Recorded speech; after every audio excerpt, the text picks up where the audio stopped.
Berapa makan nasi? Enak ada digitik.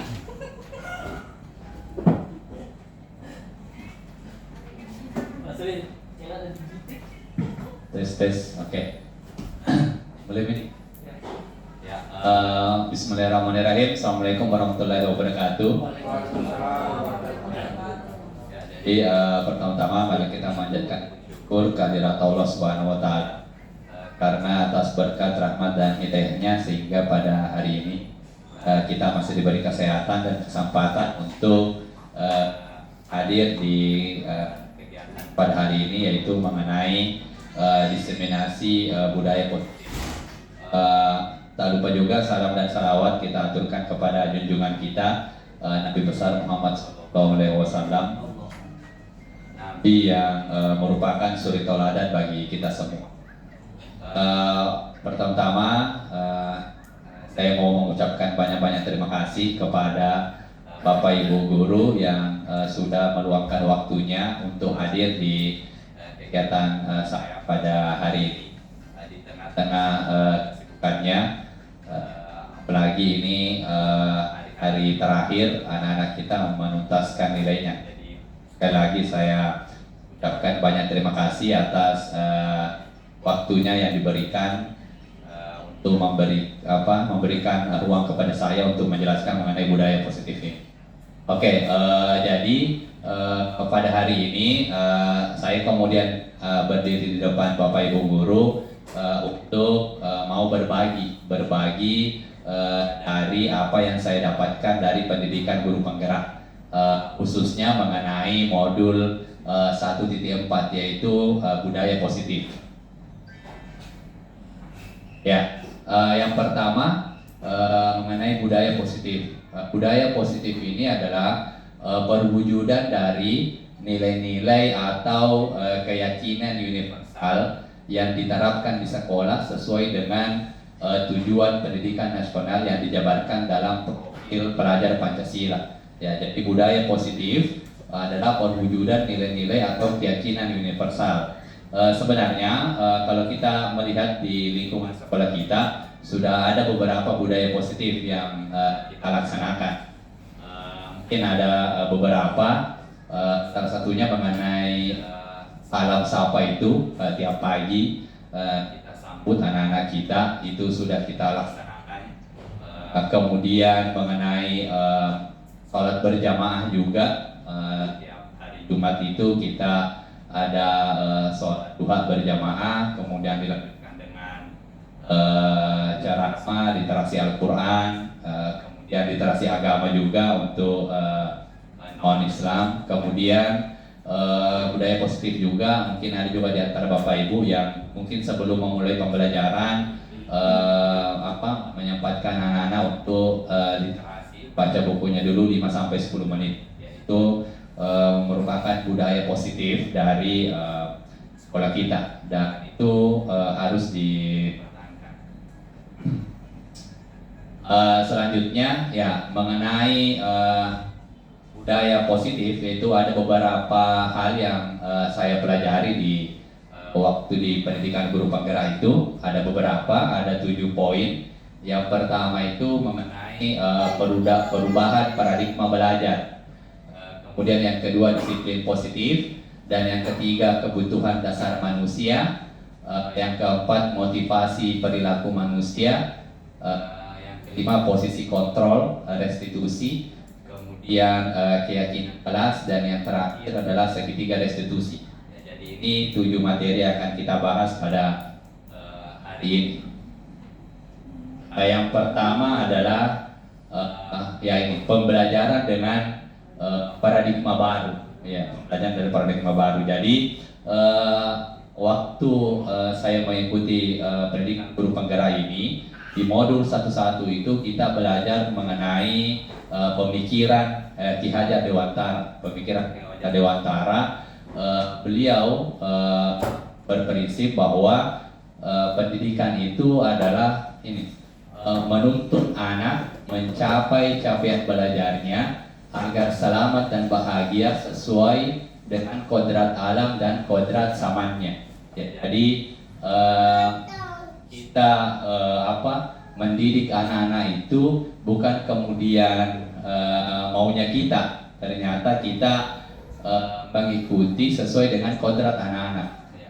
Di garis bawahi di situ bahwa menuntun anak. Ya, jadi menjadi refleksi juga bagi kita. Mungkin terkhususnya saya awal-awal itu kita menuntut anak-anak, kita paksa anak-anak harus ini.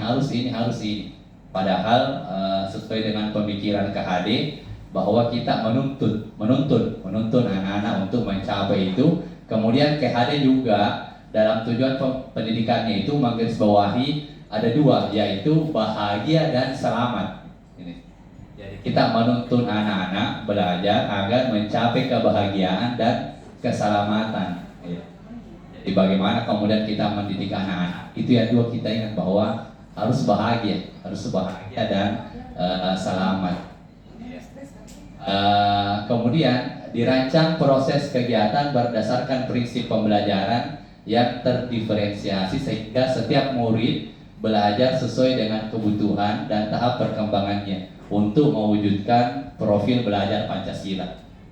Profil belajar Pancasila itu yang selalu didengung-dengungkan, apalagi di kurikulum kita ini, kurikulum Merdeka itu, bahwa profil pelajar Pancasila itu ada beberapa, yang beriman takwa, kemudian berbhinneka global, kemudian bergotong royong, mandiri, berpikir kreatif, kritis, ya itu tujuan pendidikan kita dan sejalan dengan pemikiran KHD bahwa kita menuntun anak untuk mencapai itu. Ya, selanjutnya ya perubahan paradigma. Nah, untuk di perubahan paradigma ini saya minta bantuannya Bapak Ibu, dua orang mungkin bisa ke depan di sini. Siapa yang bisa? Dua orang. Ya. Pak Ahmad sama siapa? Ya. Pak Ibe mungkin. Dua orang. Nah, Pak Ibe tulis di sini Pak di kertas sesuatu yang berharga Pak Ibe buat kita. Itu sangat berharga dan tidak bisa diambil oleh orang. Sesuatu yang berharga apapun itu. Ya. Terus nanti ya jangan apa. Terus ya silakan ditulis Pak. Terus Pak Gifari nanti bagaimana caranya Pak Gifari sesuatu yang dia tulis itu Pak Ibe itu kita ambil ya dengan mungkin dengan membujuk atau apa dan sebagainya ditawar ya merayu atau membujuk ya, atau mengatik atau mengajak. Sudah kita kepal simpan di teman-teman. Ya, robek dulu. Ya, terus Pak Gifari nanti bagaimana caranya apa yang sudah ada di genggamannya Pak Ibe itu diambil sesuatu yang berharga. Ayo Pak Gifari. Kasih Bisa. Sikit deh, ayo deh, kasih dulu. Boleh. Sikit tadi okey deh. Pokoknya nggak boleh. Tidak boleh diambil ini Pak. Ini Sini Pak. Oi, kasih kan. Nah, sikit sekali ni deh. Mau sama begini kan? Biar dapat nggak boleh. Iya. Ya, oke. Terima kasih. Silakan. Ya, jadi, nah ini, jadi berkaitan dengan tadi yang dilakukan oleh Pak Ibe dengan Pak Gifari, itu berkaitan dengan teori kontrol. Ya, teori kontrol. Jadi analogi sebenarnya bahwa Pak Ibe tidak akan memberikan sesuatu yang sesuatu yang sangat berharga yang dia miliki kalau bukan dari dalam dirinya memang. Ya, jadi meskipun dibujuk, meskipun dirayu, ditawar apa dan sebagainya, kalau bukan dari dalam dirinya Pak Ibrahim untuk memberikan itu tidak akan. Nah, lanjut ke sini, perubahan paradigma teori kontrol atau teori pendidikan atau ilusi kontrol. Ya, ada beberapa di sini. Yang pertama adalah ini, ilusi guru mengontrol murid. Ya, ini mungkin yang sering kita hadapi, terusnya pada saya. Saya berpikiran bahwa kayaknya saya bisa mengontrol ini murid. Bisakah ini atur ini murid ini? Bisakah kontrol ini?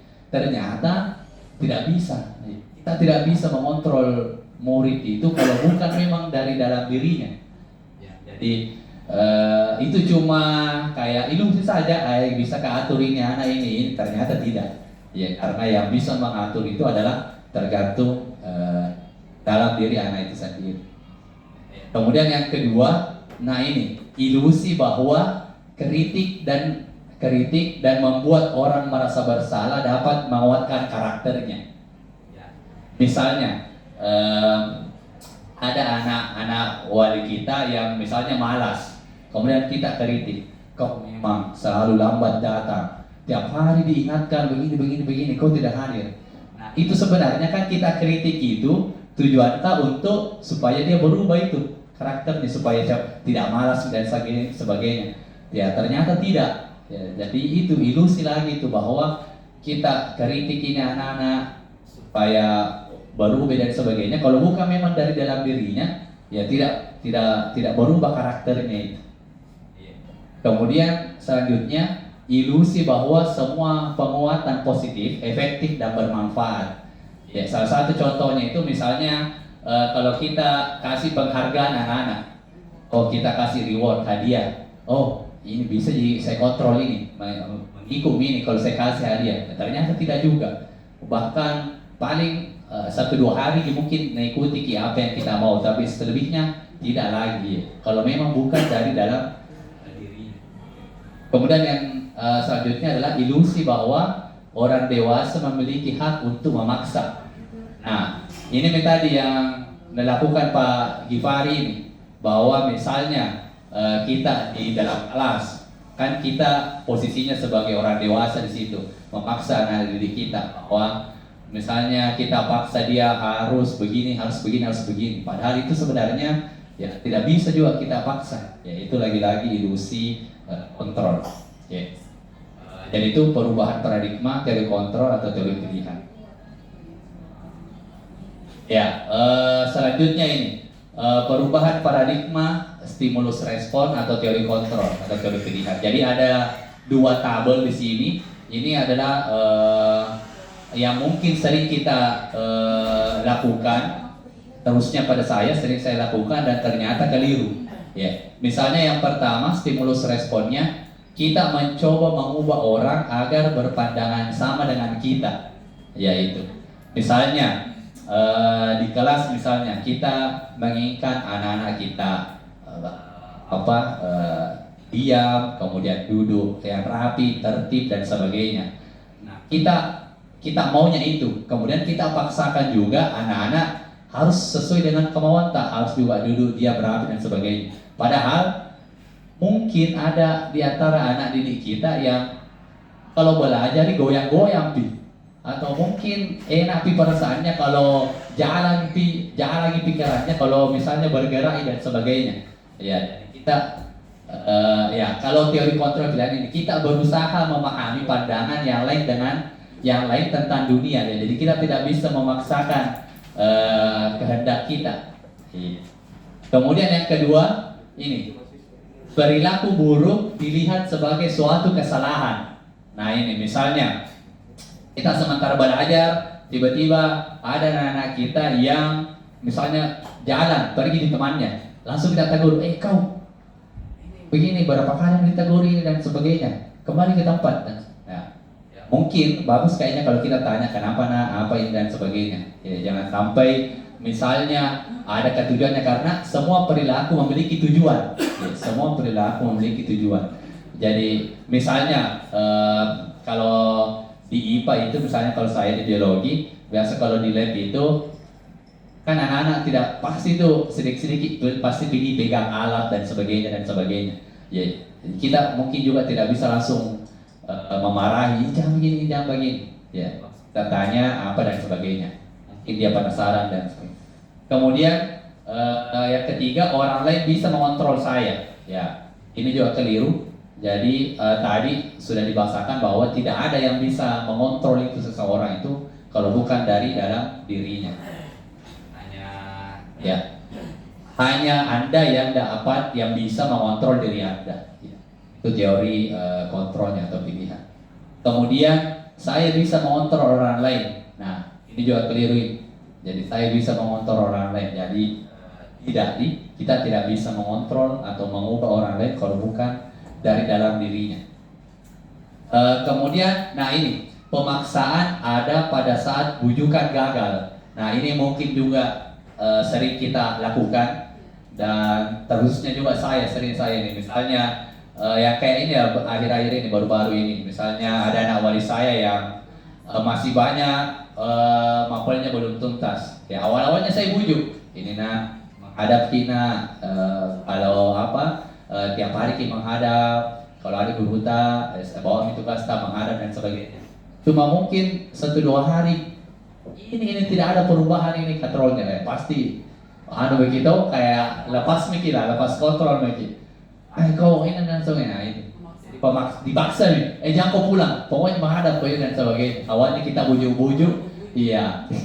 Ternyata, nah teori kontrol atau pilihannya. Nah, kolaborasi dan konsensus menciptakan pilihan-pilihan baru. Ya, jadi harus dikomunikasi dengan apa penyebabnya, kenapa nah ini malas dan sebagainya. Ya. Kemudian yang terakhir model berpikir menang kalah. Ya, model berpikir menang kalah. Harusnya model berpikir menang-menang. Jadi ada solusinya. Ya, ada solusinya. Jadi bukan bilang kita kalau kau tidak ini konsekuensinya ini, ya bagaimana kemudian caranya kita berpikir adalah jalannya pasti. Itu dari perubahan paradigma stimulus respon atau teori kontrol atau pilihan. Selanjutnya kita masuk ke disiplin positif. Nah, sebelum kita masuk ke situ disiplin positif, jadi sebelum kita masuk ke disiplin positif, mungkin ada di antara Bapak Ibu yang bisa kasih pendapat menurut Bapak Ibu apa itu disiplin? Mungkin ada di antara Bapak Ibu yang kasih pendapat mengenai disiplin itu apa? Pak Ustaz mungkin. Disiplin adalah perilaku yang konsisten Atau dalam bahasa istiqomah. Disiplin adalah perilaku yang konsisten. Yang lain ada lagi yang bisa kasih pendapat mengenai disiplin? Ya, kalau kita lihat sini disiplin positif. Jadi sering kita maknai disiplin positif itu adalah ini. Kata disiplin dimaknai menjadi sesuatu yang dilakukan seseorang pada orang lain untuk mendapatkan kepatuhan. Dan kita cenderung menghubungkan kata disiplin dengan kepatuhan dan ketaatan. Ya, itu yang kita selama ini pahami bahwa disiplin itu bahwa kita berlaku untuk orang lain supaya kita patuh, kemudian kita taat dan sebagainya. Ternyata disiplin itu berasal dari bahasa Latin yang artinya adalah belajar. Ya ini. Jadi disiplin itu adalah belajar. Disiplin diri membuat orang menggali potensinya menuju sebuah tujuan apa yang dia hargai. Jadi ternyata disiplin itu adalah belajar, kemudian belajar itu adalah ke dalam. Jadi kita menilai diri tak ini sejauh mana ini apa kemampuan diri tak. Ternyata yang selama ini kita pahami disiplin itu adalah untuk orang lain. Kita berperilaku ini untuk orang lain supaya kita patuh dan taat. Ternyata disiplin itu adalah belajar. Disiplin diri membuat orang menggali potensinya menuju sebuah tujuan apa yang dihargai. Sebagai pendidik, tujuan kita adalah menciptakan murid-murid yang memiliki disiplin diri sehingga mereka bisa berperilaku dengan mengacu pada nilai-nilai kebajikan universal dan memiliki motivasi intrinsik bukan ekstrinsik. Nah itu. Jadi nanti akan kita pelajari juga bahwa di motivasi itu ada dua, ada motivasi dari luar, ada motivasi dari dalam. Dan yang kita harapkan adalah motivasi dari dalam itu. Ya. Jadi itu ya, disiplin itu adalah ternyata belajar, ya belajar menggali diri. Selanjutnya nah ini kebutuhan dasar manusia. Ya, jadi ada beberapa kebutuhan dasar manusia dan ini yang kita sebagai pendidik juga harus mengetahui ini. Kebutuhan dasar manusia, kebutuhan dasar siswa kita. Yang pertama adalah bertahan hidup, ya, survive, ya, bertahan hidup. Jadi ada kasus, misalnya kemarin itu waktu saya belajar itu mendengarkan cerita dari guru SD. Guru SD teman saya itu ada anak walinya yang tiap istirahat dia mengambil bakalnya temannya, dia memakan bakalnya temannya. Nah, kalau dia tidak tahu ini kebutuhan dasar manusia, langsung dihukum ini pasti. Nah, cuma ditanya dulu kenapa nak dan sebagainya, ternyata tidak dibuatkan bakal oleh orang tuanya atau tidak ada uang dikasihkan ya. Jadi ini dia harus penuhi ini kebutuhannya, bertahan hidup. Kemudian yang kedua ada juga kasih sayang ya. Kebutuhan dasar manusia adalah kasih sayang. Nah, banyak di antara anak-anak kita yang kekurangan itu biasanya, dan rata-rata yang kita lihat ini yang anak-anak yang bermasalah itu biasanya dia kekurangan itu perhatian, kasih sayang di rumahnya. Jadi makanya itu biasa anak-anak kita yang misalnya selalu ganggu temannya di kelas, misalnya selalu caper-caper apa dan sebagainya di kelas, ya bisa jadi dia kekurangan itu, kekurangan perhatian. Ya biasanya kalau ditanya itu lebih dalam pasti itu. Saya suka Pak kalau diperhatikan, saya suka kalau ini sama teman-teman dan sebagainya. Kemudian penguasaan, ya penguasaan ini artinya bahwa orang suka untuk misalnya apa yang dikerjakan itu dihargai. Iya. Jadi biasa makanya anak-anak itu kalau dia sudah mengerjakan tugas bagus juga kita apresiasi dia. Kita apresiasi, kita kasih penghargaan dan sebagainya. Karena untuk memenuhi kebutuhan itunya, kebutuhan penguasaannya. Kemudian kesenangan, ya ini juga kesenangan. Kemudian yang terakhir adalah kebebasan, ya kebebasan. Jadi memang anak-anak kita ini kebutuhan dasarnya memang manusia adalah kebebasan. Ya, jadi dan kayaknya untuk anak kita ini yang paling banyak ini di sekolah kita ini mau semua bebas. Ya. Yang apa makanya mungkin kita juga bisa kasih ruang untuk persoalan kebebasannya ini anak-anak, entah itu misalnya dalam hal kumpul tugasnya bagaimana dan sebagainya, tidak perlu terlalu dibatasi dan sebagainya. Ya ini beberapa mengenai kebutuhan dasar manusia. Dan rata-rata perilaku yang dilakukan siswa kita itu ya pasti tidak keluar dari, pasti kalau ditanya dan pengennya lebih mendalam ya pasti akan mengarah ke sini kebutuhan. Karena itu tadi bahwa perilaku itu pasti ada tujuannya. Anak-anak itu melakukan itu pasti ada tujuannya. Oke, selanjutnya nah ini motivasi perilaku manusia. Nah, motivasi merupakan dorongan yang timbul pada diri seorang secara sadar atau tidak sadar untuk melakukan suatu tindakan dengan tujuan tertentu. Yaitu motivasi perilaku manusia. Nah, motivasi itu ada dua. Itu tadi dikatakan di awal bahwa ada namanya motivasi ekstrinsik, ada motivasi intrinsik. Nah, yang dua ini adalah motivasi ekstrinsik atau dari luar, yaitu menghindari ketidaknyamanan pada hukuman. Jadi misalnya kalau anak-anak kita terlambat datang, kemudian dihukumi, direndam itu dan push up dan sebagainya. Nah, dia cepat datang, dia termotivasi cepat datang karena itu, ya, ketidaknyamanan pada hukuman. Kemudian yang kedua mendapatkan imbalan atau penghargaan dari orang lain. Ya, jadi dia termotivasi untuk itu, bukan betul-betul murni dari dalam dirinya. Ya. Atau misalnya kalau yang kasih pertanyaan atau yang rajin memberikan tanggapan atau jawaban saya kasih nilai tambahan. Nah, biasanya begitu. Kalau tidak ada itu iming-imingannya, tidak termotivasi. Ya. Jadi itu motivasi eksternal. Kemudian motivasi internal yaitu menghargai nilai-nilai kebajikan diri sendiri. Ya. Dan ini yang harus kita tumbuhkan, bahwa bagaimana kemudian motivasi internal itu muncul. Karena biasanya kalau motivasi kayak eksternal ini yang dari luar ini sifatnya sementara, ya tidak bertahan lama. Kalau memang dari dalam itu anak-anak mau berubah itu biasanya bertahan lama. Ya. Selanjutnya mengenai, nah ini konsep disiplin dengan identitas gagal. Ya, ada dua di sini.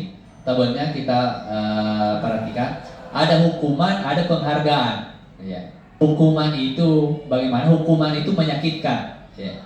Jadi hukuman itu menyakitkan, kemudian tidak nyaman, kemudian membuat murid takut, terus memaksa, terus murid menyembunyikan kesalahannya, dan yang terakhir murid menjadi rendah diri. Ya, ini efek dari hukuman itu.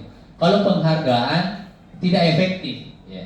Penghargaan itu tidak efektif, kemudian merusak hubungan, sifat iri, kemudian mematikan kreativitas, kemudian menghukum dengan sistem ranking, dan merampas hak menghargai dirinya. Ya, ini penghargaan. Ya, selanjutnya kita lihat dari, nah ini konsekuensi dan restitusi. Konsekuensi dan restitusi itu apa, nanti akan kita bahas lebih jauh. Nah, untuk konsekuensi, penguatannya jangka pendek. Penguatan jangka pendek, kemudian perlu memonitoring berkelanjutan, terus stimulus respon, terus murid menghormati peraturan, selanjutnya kehilangan waktu untuk merenungi kesalahan, yaitu untuk konsekuensi. Kalau restitusi, nah murid bertanggung jawab untuk perilakunya, kemudian fokus pada pemecahan masalah jangka panjang, kemudian murid menghormati dirinya dan orang lain, teori kontrol dirinya, memegang kontrol, kemudian murid bersemangat memperbaiki kesalahannya. Ya, itu untuk restitusi. Dan itu nanti akan kita bahas lebih jauh mengenai apa itu restitusi. Nah, selanjutnya kita bahas dulu perbedaan hukum dan konsekuensi, hukuman dan konsekuensi. Kalau konsekuensi adalah akibat dari tindakan atau perbuatan yang pernah terjadi sebelumnya. Sedangkan hukuman suatu tindakan untuk membalas perbuatan yang salah. Jadi atau sederhananya, kalau konsekuensi itu sebab akibat dia. Kau melakukan ini, misalnya yang kemarin ini, yang baru-baru ini, yang ada anak-anak kita yang mencoret tembok itu, ya. Kalau konsekuensinya itu bahwa kita suruh untuk hapus lagi itu coretannya itu, ya entah itu dia beli cat apa dan sebagainya.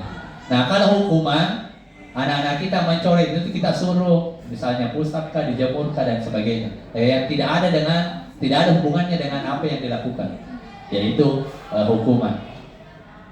Nah, restitusi, kalau restitusi itu adalah, nah ini proses menciptakan kondisi bagi murid untuk memperbaiki kesalahan mereka, sehingga mereka bisa kembali kepada kelompok mereka dengan karakter yang lebih kuat.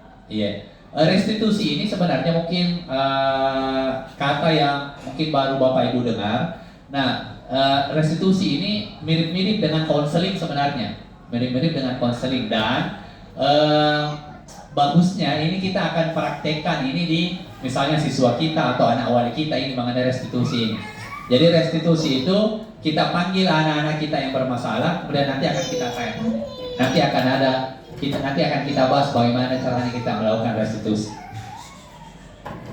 Oke, selanjutnya ini kita akan mengetahui dulu apakah ini hukuman, apakah ini konsekuensi. Nah, yang pertama, tindakan guru mencatat 100 kali di dalam buku kalimat "saya tidak akan terlambat lagi" karena terlambat ke sekolah. Ini hukuman atau konsekuensi? Hukuman. Apa? Hukuman. Ini apa ini? Hukuman. Oke, hukuman. Oke, yang kedua, nanti akan kita lihat jawabannya. Lari mengelilingi lapangan basket 2 kali karena terlambat hadir di sekolah. Hukuman. Apa ini? Hukuman atau konsekuensi? Hukuman. Hukuman. Oke. Yang ketiga, murid diminta untuk push up 15 kali karena tidak menggunakan masker ke sekolah. Hukuman. Hukuman. Oke. Terus menggantikan kertas tugas teman yang telah dicoret-coret. Konsekuensi. Terus selanjutnya membersihkan tumpahan air di meja tulis karena tersenggol. Ya, konsekuensi. Ya, kemudian murid disuruh untuk mengenakan sepatu seharian di sekolah karena tidak mengenakan sepatu hitam. Konsekuensi. Apa? Konsekuensi. Ya, ada konsekuensi, ada hukuman. Oke, nanti akan kita lihat. Kemudian yang terakhir, lari mengelilingi lapangan basket 2 kali karena terlambat 10 menit untuk pelajaran PJOK. Apa ini? Hah? Hukuman. Oke, kita lihat ya. Ini. Nah, jadi yang pertama mencatat 100 kali di lambung kalimat karena terlambat ke sekolah, itu hukuman. Ya. Kemudian lari mengelilingi lapangan basket 2 kali karena terlambat hadir di sekolah, hukuman. Kemudian murid diminta push up karena tidak menggunakan masker, hukuman. Menggantikan kertas, konsekuensi. Kemudian membersihkan tumpahan air di meja tulis, konsekuensi. Kemudian murid disuruh untuk mengenakan sepatu seharian, hukuman. Dan yang terakhir ini lari mengelilingi, ya konsekuensi karena ya PJOK-nya. Nah itu ya karena dia PJOK. Iya. Iya. Oke. Ya, lanjut. Nah, ini ciri-ciri restitusi. Ya, ciri-ciri restitusi. Yang pertama, bukan untuk menebus kesalahan, namun untuk belajar dari kesalahan. Kemudian memperbaiki hubungan, terus tawaran bukan paksaan. Selanjutnya restitusi menuntun untuk melihat ke dalam diri. Terus yang kelima, restitusi mencari kebutuhan dasar yang mendasari tindakan. Terus 6, restitusi sendiri adalah cara yang paling baik. Restitusi fokus pada karakter bukan tindakan. Terus restitusi fokus pada solusi. Selanjutnya restitusi mengembalikan murid yang berbuat salah. Jadi ini ciri-ciri dari restitusi kita akan bahas. Nah, selanjutnya ini. Jadi ini adalah 5 posisi kontrol restitusi atau 5 posisi kontrol guru.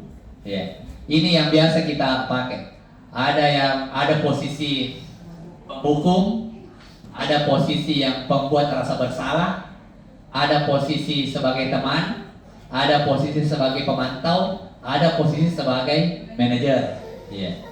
Yang mana yang biasa kita pakai ini, ambil posisi ini? Pembuat rasa bersalah, penghukum atau pemantau? Ya, ada jadi teman. Oke, kita bahas ini, kita lihat ini. Jadi 5 posisi kontrol guru. Jadi kalau identitas gagal itu adalah penghukum dan pembuat orang merasa bersalah. Ya, kalau penghukum itu ditandai dengan ini. Guru berbuat menghardik, menunjuk-nunjuk, ya, menyakiti, menyindir. Nah itu.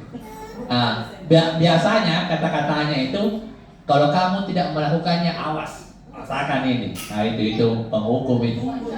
Ya, mengancam hukum.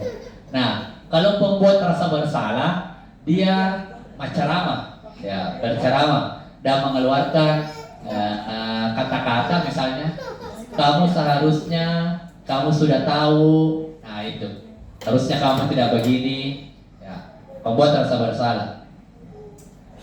Bapak kecewa, ibu kecewa, nah itu atas tindakan, nah itu membuat rasa bersalah. Kalau teman membuat alasan-alasan untuk muridnya, ya, buat alasan-alasan untuk muridnya, biasanya ayo nak kirim tugas tak untuk saya ini supaya sebagainya. Itu untuk teman. Kemudian kalau pemantau itu dia ada kayak list-listnya. Ada list-list, misalnya ya ada list-list misalnya aturan di kelas misalnya, kau melanggar ini dan sebagainya, atau ini lagi 3 mapel ini belum, nah itu pemantau itu, iya pemantau. Biasanya disertai dengan ini apa peraturannya, nah itu ada dia anunya list-listnya. Kemudian kalau terakhir adalah manajer, nah ini yang identitas yang berhasil yang sukses.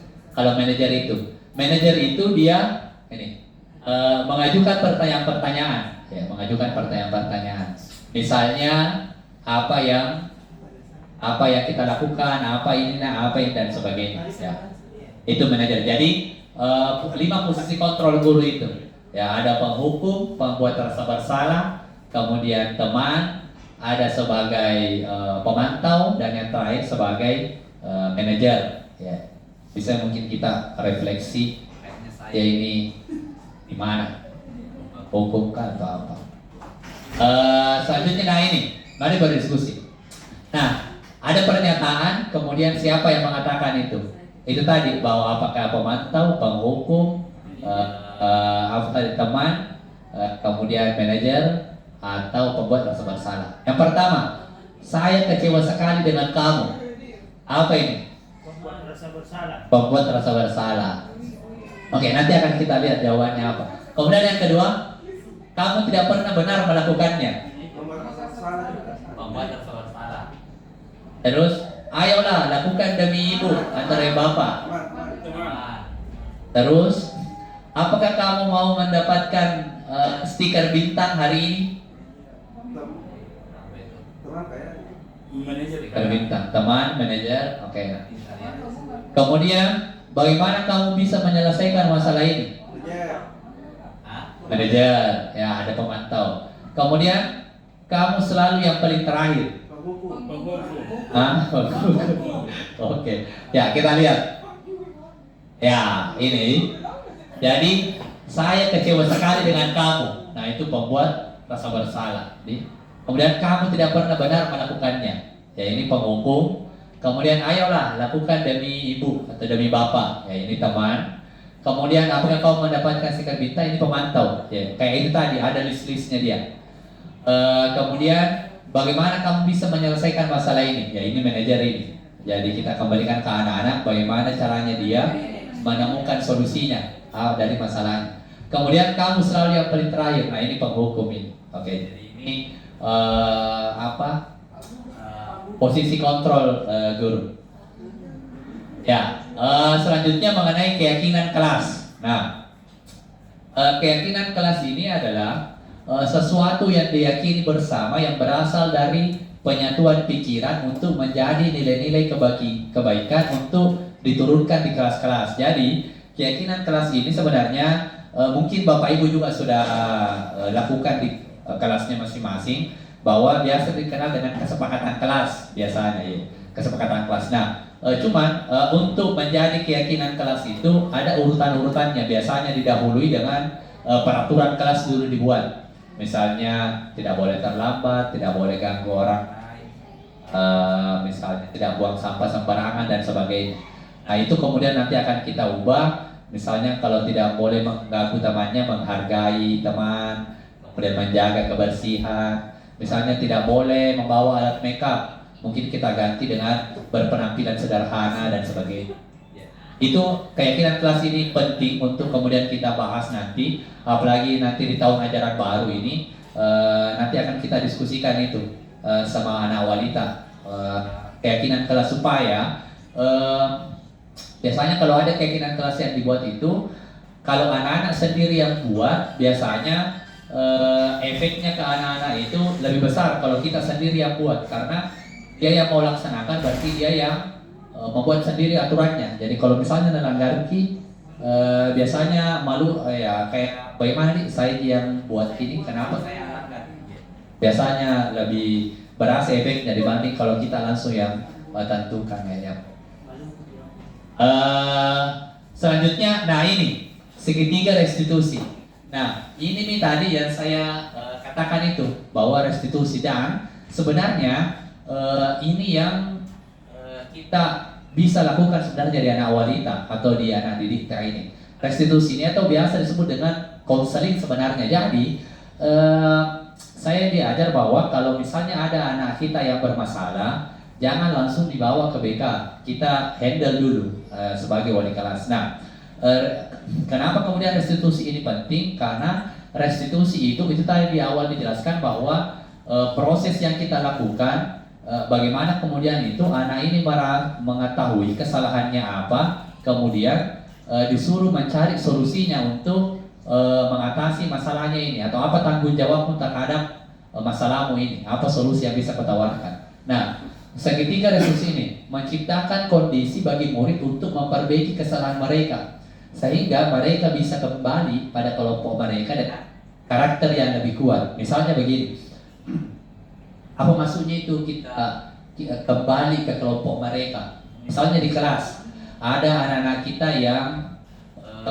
taruhlah misalnya mungkin sementara kita belajar kemudian dia keluar masuk terus, ya. Misalnya kondisinya begitu, keluar masuk terus. Pada saat misalnya Pak Gifari lagi mengajar di kelasku 11 MIPA 4, terus ada anak-anak yang keluar masuk terus. Terus Pak Gifari melapor ke saya, Pak, ada tadi ini Pak, siswa atas nama ini keluar masuk. Oke, jadi saya panggil itu anak. Ya, jadi bukan di kelas itu kita restitusi, kita panggil, kita bicara. Nah, tahapan-tahapannya itu ada ini. Jadi yang pertama adalah menstabilkan identitas. Ya, jadi segitiga restitusi itu ada 3 tahapan. Yang pertama menstabilkan identitas, kemudian yang kedua validasi tindakan yang salah, kemudian yang ketiga adalah menanyakan keyakinan kelas. Ya. Jadi mungkin ini Bapak Ibu mungkin juga sudah pernah laksanakan ini, cuma tidak tahu restitusi namanya ini. Misalnya yang pertama adalah menstabilkan identitas dulu. Jadi misalnya begini, itu tadi bahwa ada anak kita yang bermasalah, kita panggil, kemudian kita stabilkan dulu. Misalnya kata-kata yang mujarabnya itu misalnya, semua orang itu pasti berbuat salah. Nah, kayak kata begitu untuk supaya stabil ke emosinya. Kan biasanya itu kalau anak-anak bermasalah atau ada yang dilakukan pasti emosi gitu. Kalau kita langsung bilang kau memang ini tiap ada mata pelajaran guru lain masuk bikin ulang lagi tambah emosi ya. Jadi kita stabilkan dulu. Nah, tidak ada orang yang sempurna dan sebagainya. Ya memang ini orang bisa berbuat salah dan sebagainya. Jadi kita bukan membenarkan kesalahan anak, cuma kayak memaklumi ya supaya enak perasaannya. Nah setelah itu baru kita validasi tindakannya. Ya baru kita tanya-tanya, kenapa ini keluar masuk ki? Nah, pasti enak ngobrol itu. Kalau di awal itu kita tenangkan dulu. Ya kita itu. Nah, jadi mungkin nanti bisa diperhatikan ini. Kalau ada anak tak bermasalah, kita tanya dulu baik-baik. Kita stabilkan dulu emosinya. Kemudian baru kita tanya-tanya, kenapa ini? Pasti cerita lepas. Kenapa bisa keluar masuk ki ini dan sebagainya. Oh iya, ini dan sebagainya. Setelah kita validasi tindakannya, baru kita tanyakan keyakinannya.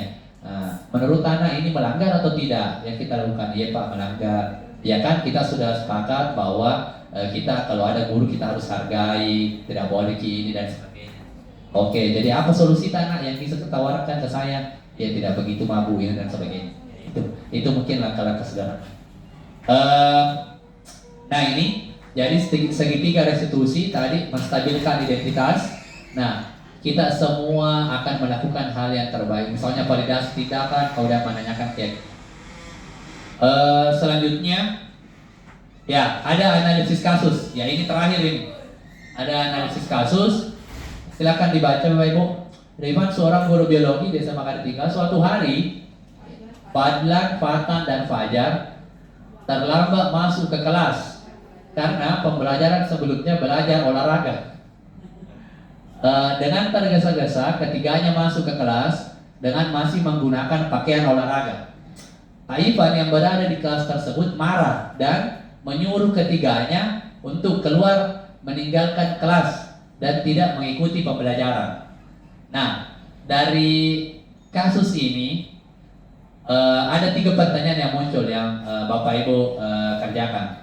Yang pertama itu posisi apa yang diambil Pak Ivan ini? Posisi apa yang tadi itu ada pemantau, pembuat rasa bersama. Kemudian, nah ini dalam kasus di atas, sikap posisi apakah yang diambil oleh Pak Ivan? Jelaskan apa indikatornya. Kemudian, yang kedua, bila Pak Ivan mau mengambil posisi seorang manajer, apa yang harus dia katakan atau apa yang harus dia lakukan? Apa pertanyaan-pertanyaan apa yang harus diajukan? Kemudian, yang terakhir, misalnya kalau Bapak Ibu ini kepala sekolah, bagaimana Bapak Ibu menyikapi langkah yang saya tempuh itu? Langsung kasih keluar anak-anak. Ya, bisa mungkin Bapak Ibu tulis jawabannya di sini di kertas. Ya, ya, akan ditulis itu. Bisa misalnya. Ya, silakan. Tulis apa? Hah? Iya, tulis nama ta. Terus, ya itu tadi saya kembalikan kasusnya. Ini. Jadi ada anak-anak trio F, Fadlan, Fatan dan Fajar. Dia Jawaban atau tulis? langsung jawab, langsung.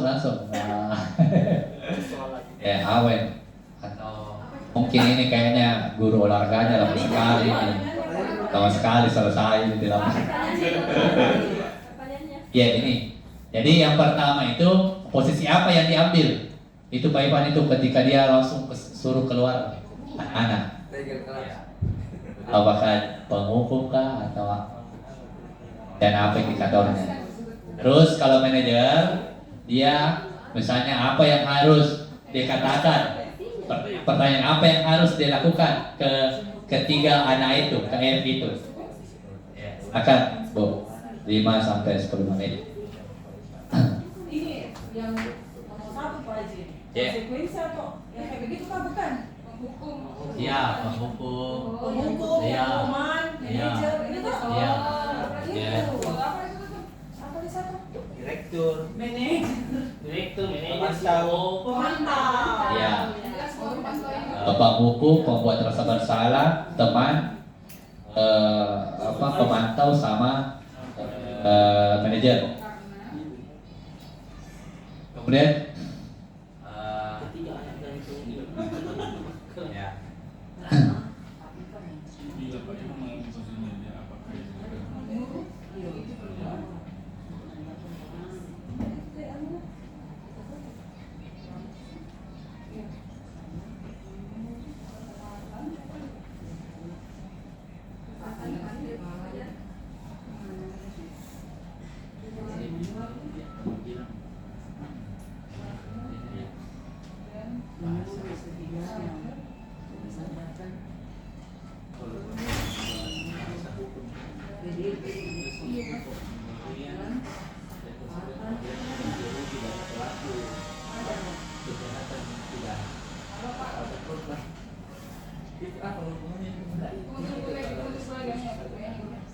Iya. Pembelian itu. Apaannya kenapa bisa masuk dalam Ini yang tidak boleh diatur.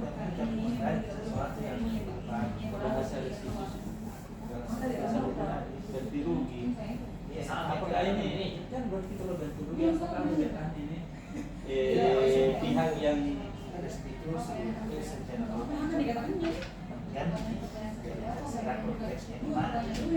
Bawaan tidak berguna.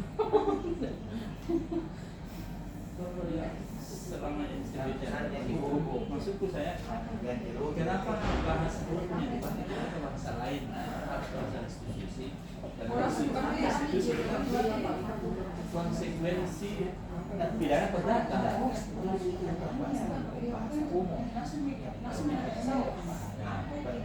ganti kan dalam matematika ada ada juga matematika ada juga dan saya belum pernah lihat restitusi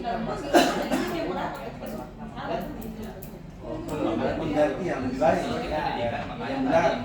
otomatis apa? Gantian Makanya tadi jadi pada batasi pengertiannya tadi tuh restitusi itu adalah proses bahwa anak itu mengetahui kesalahannya dan gantinya. ya Kira-kira Anda sampai Tentang solusi. kenapa langsung posisinya sebagai kepala sekolah nih? Karena kalau bahasa hukum itu ada yang dirugikan, ada pelaku dan ada korban. Baik ada pidana yang ketiga datang. kita sebagai kepala sekolah ini yang ketiga ini kalau kita sebagai kayak langsung foto saya.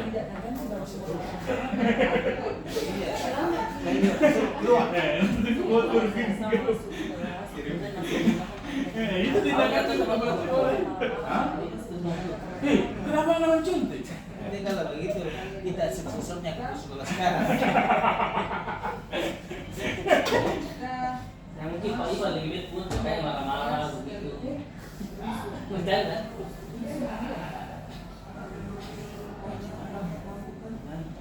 You know.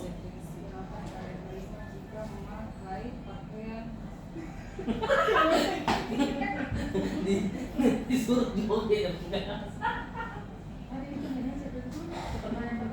Ada memang Ya. istisnya di pertanyaan positif. nah, Ke manajer. iya.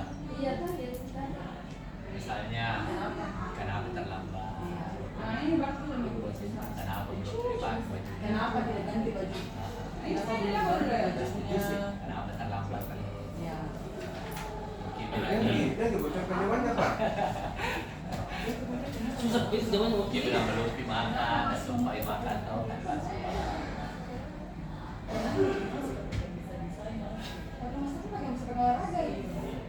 Apalagi sudah disuruh bawa sudah disuruh Tagalog terus pantau cerita makanya terlambat yang sekelas. Sebabnya lihat penjelasan.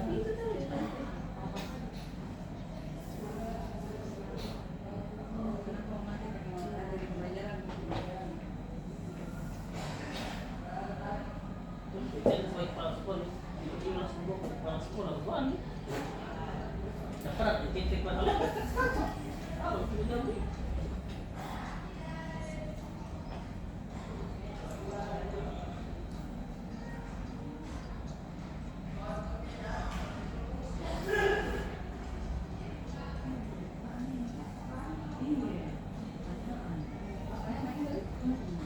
Bila Anda kepala sekolah,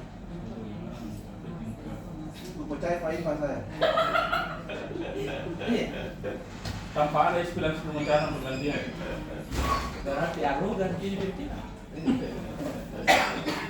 Ini kepala sekolah menyikapi bahwasanya Pak Ivan mengeluarkan siswa begitu. Iya. Menghukum. Iya. Oh. apa tindakan tak Coba cari kok kita foto. Foto baru kirim di grup, nanti di PK.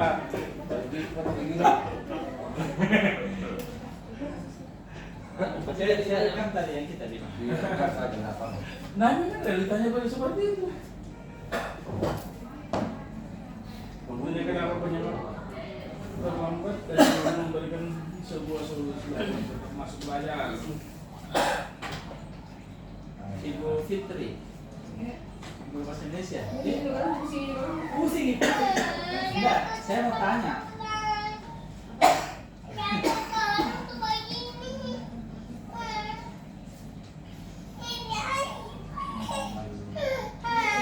Enggak ada disediakan kawannya air minum ke kue hotel ya. Oh, ada. Nasi apa? Pagi nih. iya Bagus. Nasi. Kenapa pagi pagi ya? Bagus, bagus. Iya ada nih, dia ada tuh tahu. Bagus. Bagus penangannya restitusi. Situ masuk. dosa sir. Ini namanya pergantian ganti rugi. Ini nggak tidur. Restitusi. Apa restitusi? Restitusi. Mahkamah restitusi yang sekarang. Kira-kira bila Ini kan restitusi. Dia bilang tadi bahasa hukum, dia bilang bahasa umum. Kasih ini dia apa? iya kasih ini di memposisikan diri. Ini ada itu Pesan type. Kan tidak ada. memang nih. Ada nih. Oh itu saya itu Jangan. boleh kasih Atau kepala dinas. Oke. Kasi mo ito, ano mo dito kala bes mo tingin ayi pan bacanya. Nomor Pak. Dia apa Pak? Apa? Dikumpul. Iya, dikumpul.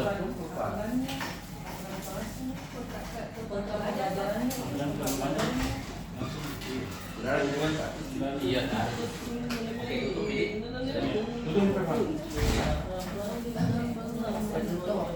Oke, jadi tadi Bapak Ibu sudah menuliskan dari analisis kasus itu dari 3 pertanyaan. Yang pertama itu posisi apa yang diambil, kemudian bagaimana kalau posisi seorang manajer apa yang harus dikatakan atau ditanyakan. Kemudian yang ketiga, kira-kira kalau Anda kepala sekolah, bagaimana Anda menyikapi langkah yang Oke, jadi untuk hari ini sampai di sini saja materi dari diseminasi aksi nyata saya mengenai budaya positif. Saya ucapkan terima kasih kepada Bapak Ibu atas perhatiannya. Saya tutup dengan ucapan hamdalah. Alhamdulillahirrabbilalamin. Assalamualaikum warahmatullahi wabarakatuh. Waalaikumsalam warahmatullahi wabarakatuh. Aman. Ya, aman.